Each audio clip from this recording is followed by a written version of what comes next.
오늘 말씀은 시편 117편입니다. 시편 117편 찬양으로 초대 온 나라 온 민족이 다 하나님을 찬양하라고 명령하는 그러한 찬양으로 초대하는 그러한 내용이십니다.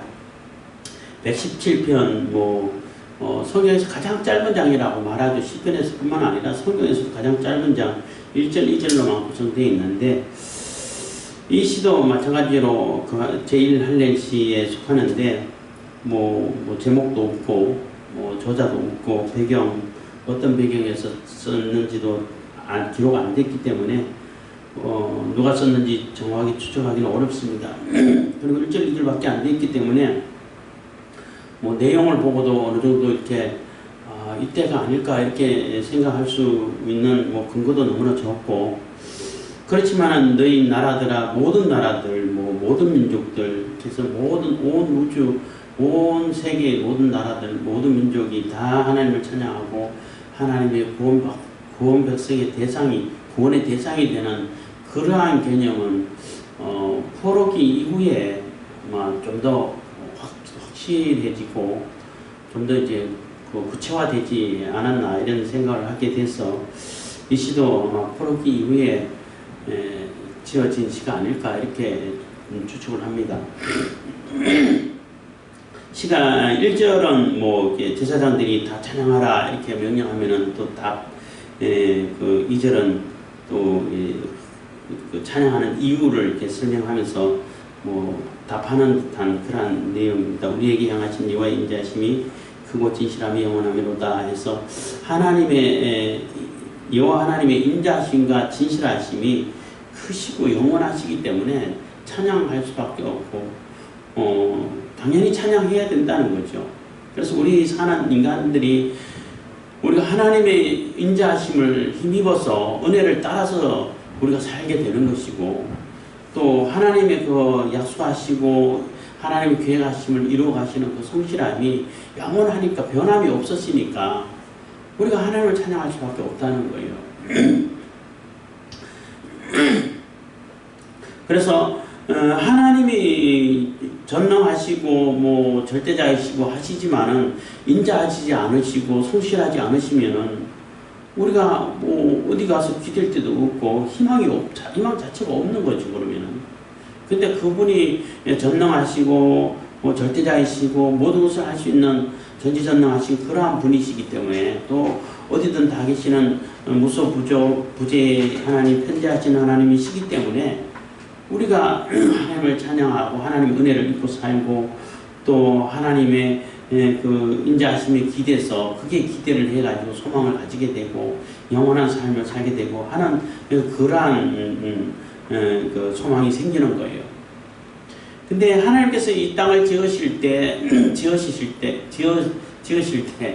이 천지를 창조하실 때에 그 목적이 있다는 거죠. 아무런 목적 없이 그냥 심심해서 지으신 게 아니라, 지으실 때는 하나님을 영화롭게 하기 위해서 하나님의 스스로 계시고 영원부터 영원까지 계시는, 원래부터 계시는 그 하나님께서 이 세상 천지 창조 안 하신다고 해가지고 존재하시는데 불편함이 있고 또 무슨 영향을 끼치고 그렇지는 않아요. 그냥 계신데 심심해서 그랬을까? 심심하지는 않았을 것 같은데 어쨌든 간에 이 천지 창조를 계획하시고 우주 만물을 다 지시고 인간을 계획하실 때는 분명한 목적이 있으시다는 거죠. 아무런 목적 없이 지어진 것은 아니라는 겁니다. 그 목적이 뭐냐면 하나님을 영화롭게 하기 위해서, 하나님을 찬송하게 하기 위해서. 그래서 우리의 인간들의 가장 근본적인 책무가, 본능이 하나님을 찬양하는 데 있어요. 그 의무가. 그래서 하나님을 찬양하고 하나님 말씀 따라서 하나님을 영화롭게 하고 하나님의 영광을 나타내고 하나님께 몸 돌리면서 하나님의 영광을 나타내는 그런 삶을 살 때에 인간이 가장 가치 있는 존재가 되는 거예요. 가장 존귀하고 고귀하고 어마어마한 가치가 부여되는, 그리고 인간이 가장 행복하고 가장 복된 삶을 살 수 있는 그러한 존재가 되는 거예요. 그게 창조 목적이니까. 그래서 그 창조 목적을 벗어나가지고 위배해가지고 자기 마음대로 산다고 하면은 거기에는 행복이 없어요. 자유가 없고 거기는 뭐 이렇게 기쁨이라든지 감격이라든지 이런 것도 없어요. 왜냐하면 창조 목적이 어긋나게 사니까. 사람들은 자꾸 창조 목적을 배반하고 자기 마음대로 살고 자기 쾌락을 따라가지고 살고 그게 최고의 뭐 자유를 누리고 뭐 인권도 뭐 성경에서 나오고 하나님의 형상으로 지어받았기 때문에 인권이 있는 거예요. 근데 인권이라고 말하면서 하나님의 창조를 거스르고 배반하고 하는 그런 모습들을 보는데 그런다고 해서 잠깐 자기들의 육체적인 쾌락을 누린다고 해가지고 그게 행복이 있을까? 영원한 생명은 당연히 없을 거고 거기에 무슨 그 자긍심이 있고 뭐 영화로운 존재가 되고 또 가치 있는 존재가 되고 누구나 존경하고 따를 수 있는 이런 존재가 될까? 택도 없는 소리죠. 오히려 가치 없고 저질스럽고 참 말로 다 할 수 없는 그러한 그 인생으로 추락하는 수밖에 없어요. 그렇지만 하나님께서는 궁극적으로 모든 나라들이 모든 인생들이 다 하나님을 찬송하기를 기대하고 있다는 겁니다. 1절 너희 모든 나라들아 여호와를 찬양하며 너희 모든 백성들아 저를 칭송할지어다. 그래서 찬양하고 칭송하고 하나님의 이름을 높이고 하나님의 영광을 나타내고 이런 삶을 살기를 바라신다는 거예요. 그럼 하나님께서 그냥 기계를 만들듯이 그냥 그렇게 뭐 하도록 만드시면 될 거 아니야. 그 하나님을 거부하고 배신하고 또 하나님의 뜻을 거스르고 이런 자유의지를 왜 주셨냐는 거예요. 그러니까 자유의지라고 그러죠. 그거는. 그래서 자유의지를 주셔가지고 하나님께서 인간 스스로 판단해서 스스로 기쁜 마음으로 하나님을 찬양하기를 바란다는 거예요. 기계를 만들어갖고 문형 찬양하는 그냥 테이프 틀어가 넣듯이 그 USB 꽂아가지고 계속 그 찬양 계속 돌아오듯이 그렇게 안 지으셨다는 거예요. 그렇게 지었으면은 뭐 인간이 고생할 일도 없고 뭐 죄가 들어오고 뭐 이런 일도 없겠죠. 이미 그렇게 만들어 놨으니까. 근데 그런 로봇을 만든 것이 아니라 정말 자유의지를 주셔가지고 그 자유의지를 가지고 내가 자유의지가 있다는 얘기는 선택권이 있다는 얘기예요. 그래서 선악과를 만들면서 하나님께서 아담과 이브에게 선악과를 세놓고 이거는 먹지 말아라. 이거 먹을 때는 정녕 너 죽을 거다. 선악을 알게 하는 나무라는 얘기예요. 그러니까 안다는 얘기는 그냥 지식적으로 개념적으로 안다는 얘기가 아니고 경험적으로 안다는 얘기예요. 근데 생각을 해보세요. 선악을 안다는 얘기는 선악을 경험한다는데 아담 입장에서는 선은 하나님이 선이시기 때문에 늘 경험하고 살아요. 근데 굳이 악을 경험할 필요가 있을까? 그 바보짓이라는 얘기예요. 그거는. 이거 먹으면 선도 경험하지만 악도 경험할 거야. 악을 경험해서 악을 알게 될 거야 한 얘기는 해서는 안 되는 영역을 포함하는 것이라는 얘기가 되는 거예요. 정말 바보짓을 하는 얘기가 된다는 얘기예요. 근데 이제 사탄은 교묘하게 속여서 그들을 유혹하죠. 이거 먹으면 네가 하나님 돼. 네가 하나님 돼. 돈이 유사전능자 뭐 이런 표현을 아까 조금 성사학당 유튜브 들으면서 들었는데 사람들은 돈이 모든 것을 다 할 수 있는 것처럼 이제 속이고 있다는 얘기예요. 그리고 실질적으로 돈만 많으면 뭐든지 다 할 수 있는 것처럼 착각하게 만들어요. 그래서 그들이 주는 자유는 그 조작된 자유라고 이런 표현도 썼는데 조작된 자유죠. 진짜 자유가 아니에요. 진짜 기쁨이 아니야. 조작된 것이고 꾸며진 것이고 착각하게 만드는 것이고 그래서 돈이 뭐든지 다 할 수 있다라는 것을 사람들에게 보여주기 위해서 요즘 돈의 능력을 뭐 실감하죠. 첨단 시대를 살고 앞으로 점점점 정보화 시대를 살고 해갈 때에 뭐 딥스 얘기도 자꾸 합니다만은 그 어마어마한 돈을 다 끌어모아가지고 그 돈으로 하는 일을 보세요. 못하는 게 없는 것처럼 여겨져요. 그렇지만 그거는 전능자가 아니라는 얘기, 유사 전능자처럼 속인다는 거예요. 그래서 아담에게 그렇게 속여가지고 아담은 그걸 속아서 그 선악과를 그 먹음으로 인해 가지고 결국은 다 잃어버렸죠. 자유를 얻은 것이 아니라 하나님 된 것이 아니라 다 잃어버린 거죠. 그런데 사탄은 계속 속이고 있죠. 돈이라는 것을 줘가지고 이게 하나님 될 거야, 하나님으로 살 거야, 이게 많으면은 이렇게 지금까지 속여오고 있고 지금도 속이고 있고 많은 사람이 속고 있는데, 어쨌든 하나님은 궁극적으로 모든 민족이, 모든 열방들이 다 하나님을 찬양하기를 기대를 하고 명령을 하고 기대하고 그렇게 되도록 만들어 가신다는 얘기예요. 결국은 하나님 뜻을 이루시죠. 하나님은 계획하신 대로 그대로 이루셔요. 전능자시니까. 근데 자유의지를 줘가지고 스스로 하나님께 들어오고 스스로 하나님 찬양하게끔 그렇게 만들어 가셔요. 근데 돈을 이렇게 하나님으로 여기고 있는 그런 세력들은 그것처럼 보이게끔 만들지. 자기들이 뭔가를 다 계획해놓고 거기에 맞춰가지고 일을 벌려. 사람들이 야, 저 사람 저거 대단하다. 어떻게 저걸 예언했을까? 어떻게 다 그거 예상을 했을까? 예상한 게 아니라 자기들이 하려고 그렇게 꾸며놓고 그대로 해가는 것은 하나님을 흉내내는 거예요. 사실은 하나님께 그렇게 하시니까 자기가 하나님이라는 것을 사람들에게 보여서 착각하게 만드는 거예요. 그런다고 그대로 되냐 하면은 되지는 않죠. 되는 것처럼 보이지만 워낙 변수들이 많다 보니까 그 변수들을 다 예상 못하죠. 하나님 다 아시지만은 사탄은 인간보다는 뛰어나고 인간보다는 지략이 뛰어나고 아는 것도 많겠지만은 다 알지는 못해요.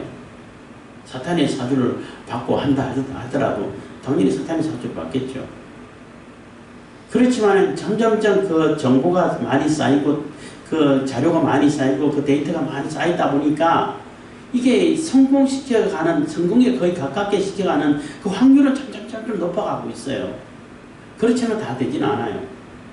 근데 그들이 이게 바로 우리가 만들려고 하는 세상이야 하고 했을 때 아마 그때 종말이 오겠죠. 그때 하나님의 심판이 임할 것 같아요. 어쨌든 간에 모든 나라들이, 모든 민족들이 다 하나님을 칭송하고 하나님을 찬양하라고 명령을 했는데, 지금 사람들이 보면은 정말로 하나님을 찬양하는 사람도 있고 진심으로 하나님 앞에 나가서 하나님 만나서 감격하는 사람들이 있고 하지만은 그렇지 않은 사람들이 훨씬 더 많은 것 같잖아요.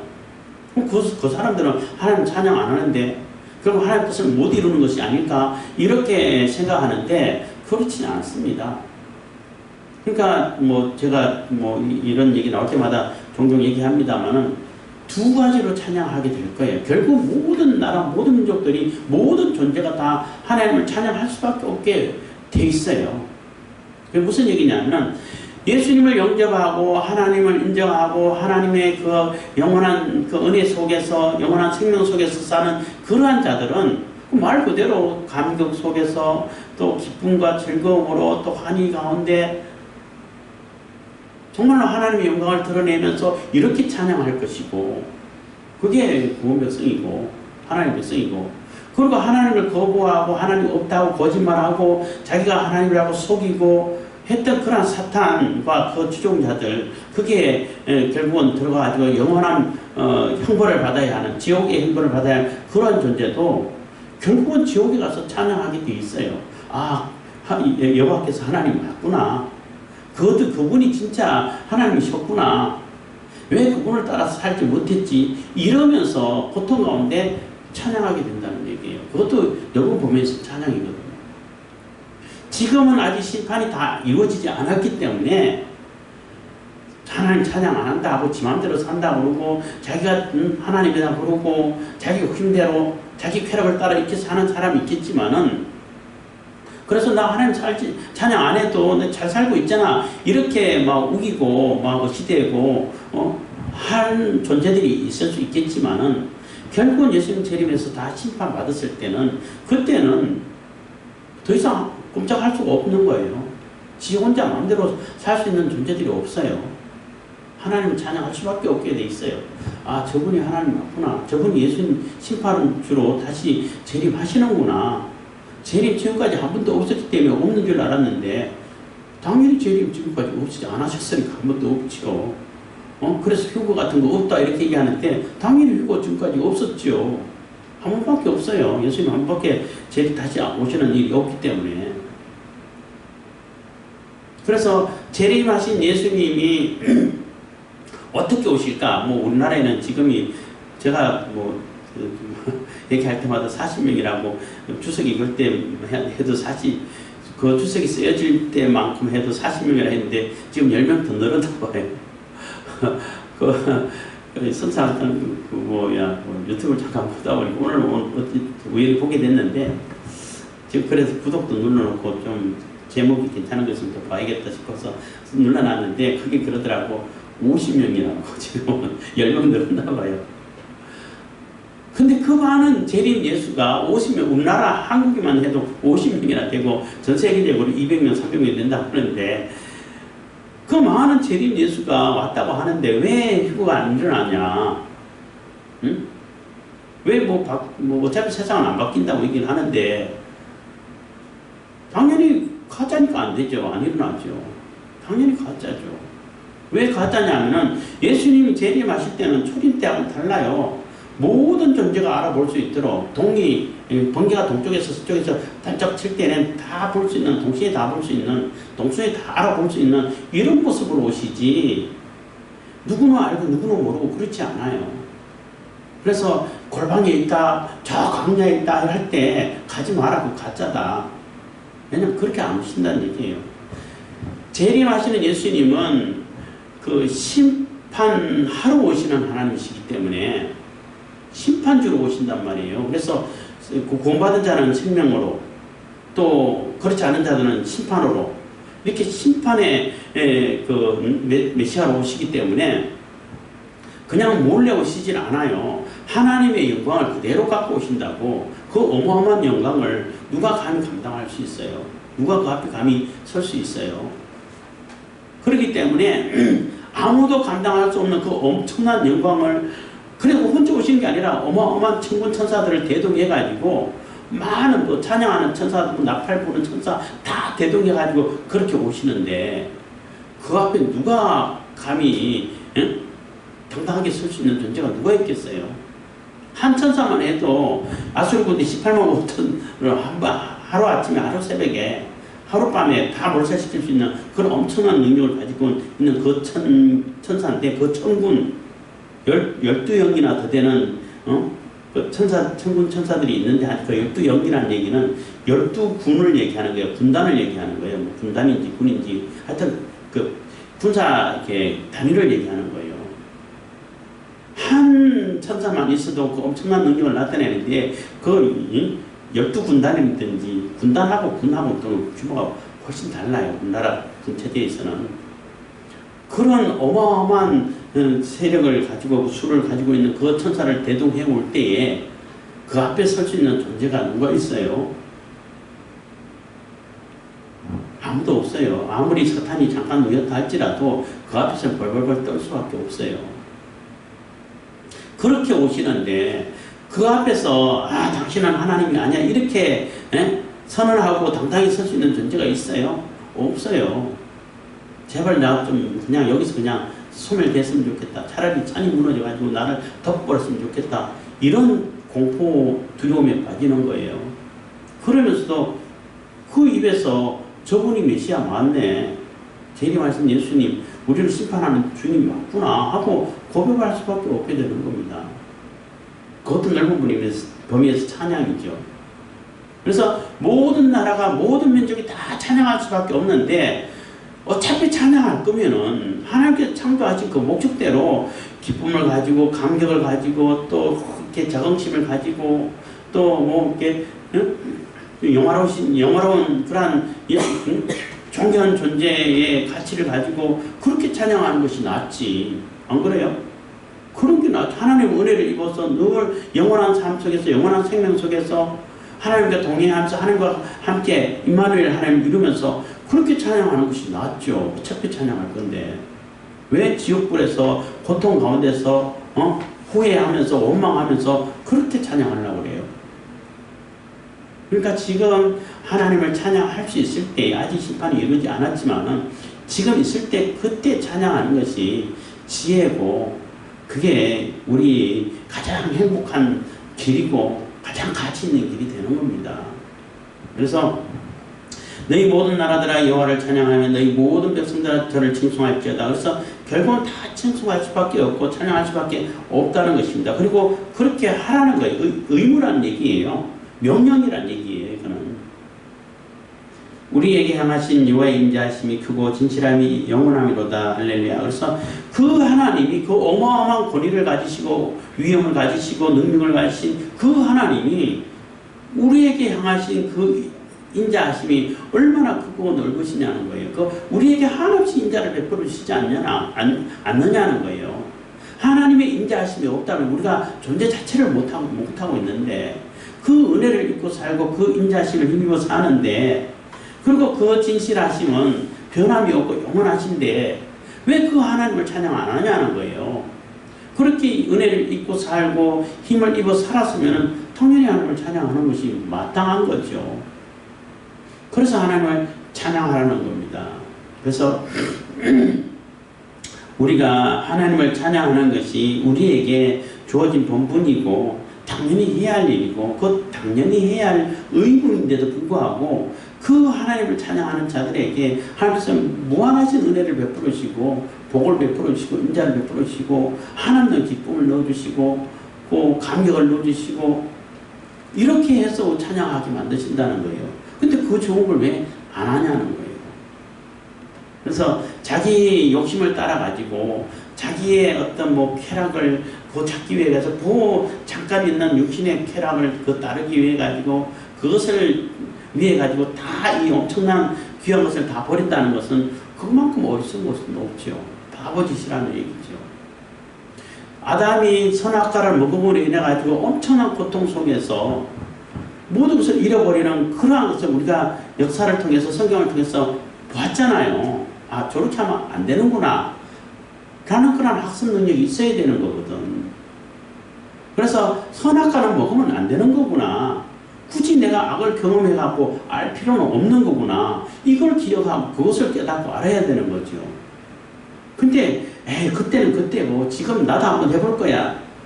그런 바보가 어디 있어요? 그런 거는 간접 경험만 해도 충분한 겁니다. 내가 직접 경험할 수 있는 것은 내가 하나님을 찬양하고 하나님의 은혜를 힘입어서 하나님께서 건져주시고 구원해주시고 용서해주시고 그 용서를 받는 이런 것을 직접 경험해야겠지만 그건 직접 경험해야 돼요. 그런 거는 경험해야 되는데 굳이 내가 하나님을 거역해가지고 악에 빠져가지고 악에서 휘둘리다가 죄의 종로로 타다가 그런 거는 굳이 직접 경험할 필요가 없어요. 지금 많은 사람들이 성경을 통해 가지고 그거 하면은 안 되는구나 라는 것을 많이 학습되잖아요. 그렇기 때문에 굳이 경험할 필요가 없는데 아담은 전례가 없어가지고 자기가 처음이라서 그렇게 빠졌다 할지라도 우리는 그것을 전례로 찾아볼 수 있기 때문에 또 그게 죄에 빠질 필요가 없다는 거예요. 물론 죄로 물든 몸이라서 자꾸 실수는 하겠지만 그래도 하나님의 은혜를 힘입어서 하나님의 인자의 하심을 구하면서 하나님의 도우심을 힘입어가지고 점점점 변화돼가는 그러한 성화돼가는 그러한 삶을 사는 것이 바람직한 것이라는 겁니다. 그래서 우리가 하나님의 은혜를 힘입어서 여호와의 인자하심을 힘입고 또 진실하심을 믿고 그 하나님께서 베풀어 주신 그 은혜를 따라서 그 선하신 하나님, 그 인자하신 하나님을 영원히 찬양하면서 찬양하는 가운데 우리가 기쁨과 즐거움과 감격을 누리면서 그렇게 사는 것이 그보다 더 좋은 그 복된 삶이 어디 있겠어요. 그러한 삶을 사는 것이 우리가 가장 행복하고 가장 가치 있는 존재고 가장 귀한 존재고 되는 것입니다. 그래서 모든 존재가 결국엔 다 하나님을 찬양하게 되는데 기쁨과 감격을 가지고 은혜 속에서 영원한 생명 하나님과 함께하는 임마누엘을 누리면서 하나님과 함께하는 그러한 삶을 살면서 찬양하는 그러한 저와 여러분들 다 돼서 하나님의 자녀로서 하나님의 백성으로서의 온전한 삶을 살아가시길 바라겠습니다. 기도하겠습니다. 사랑해 주신 감사합니다. 이 시간에